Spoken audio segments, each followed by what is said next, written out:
Now let's get right into today's fascinating paper by S.C. Sayles. It's called Marriage, Law and Moral Reality, a Reformed Evaluation of Milton's Tetrachordon.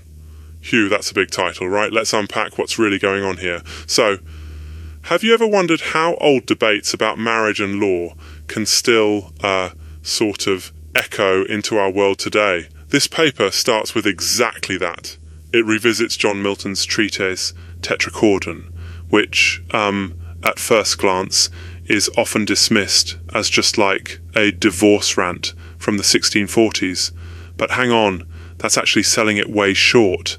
According to Sayles, Milton isn't just angry about the rules around divorce. He's asking much deeper questions about, well, how we read scripture, how religious and civic authority ought to work, and what it really means for something like marriage to be, morally real. Here's the core question of this paper. What does it mean for marriage to be truly aligned with divine purpose and justice? Why does that matter for us, even centuries later? Sayles argues that Milton, instead of calling for easy divorce, was pushing back against soulless legalism. He wanted marriage, law, and remedy to be tied at every point to their actual moral substance. It's a warning. He's saying, look, if you focus just on keeping up appearances while the soul of something has faded, you actually turn what was supposed to be an instrument of peace into, well, an instrument of bondage. Yikes. That hits hard, right? But let's talk methods. The paper doesn't treat Tetrachordon like a museum artifact or like a rule book to follow blindly instead. Sayles offers what's called a reformed evaluation, which means testing Milton's reasoning from within the traditions of Reformed theology, kind of like asking, does this actually fit with the larger framework of justice and scripture, or is it running wild? The paper looks closely at how Milton reads Genesis to define marriage as something with a purpose, namely companionship and mutual help. He sees marriage not as a cold contract or something that's just about sticking together no matter what, but as an ordinance aiming for peace and flourishing. Milton also challenges the idea that the law in Deuteronomy about divorce was merely God tolerating bad behavior. Instead, he's saying that if God gives a law, there's real redemptive intent. God isn't just covering up moral messes, There's this back and forth in how Sayles examines the arguments. On the one hand, scripture is unified and meaningful.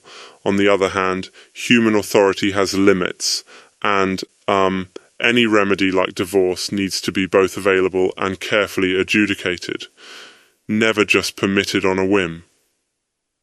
You might be thinking, wait, what about Jesus' teachings? Weren't they super strict on divorce? And you'd be on the mark. So, Sayles points out how Milton tries to resolve tensions. He reads Jesus as not erasing Mosaic law, but as calling people back to the heart of marriage's purpose and cracking down on those who abuse the law's remedies, not those suffering genuine marital collapse.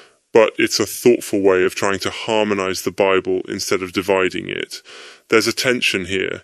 Milton warns against turning endurance in suffering into an absolute virtue, but Sayles, the paper's author, insists on some strong guardrails. You don't want marriage turned into a personal preference, but also you can't just idolize form over substance. Equity can't become just voluntarism. And remedy can't become permission. Just because things are hard doesn't mean the law disappears. But on the flip side, when a marriage's actual moral reality is gone, pretending otherwise is, well, dangerous.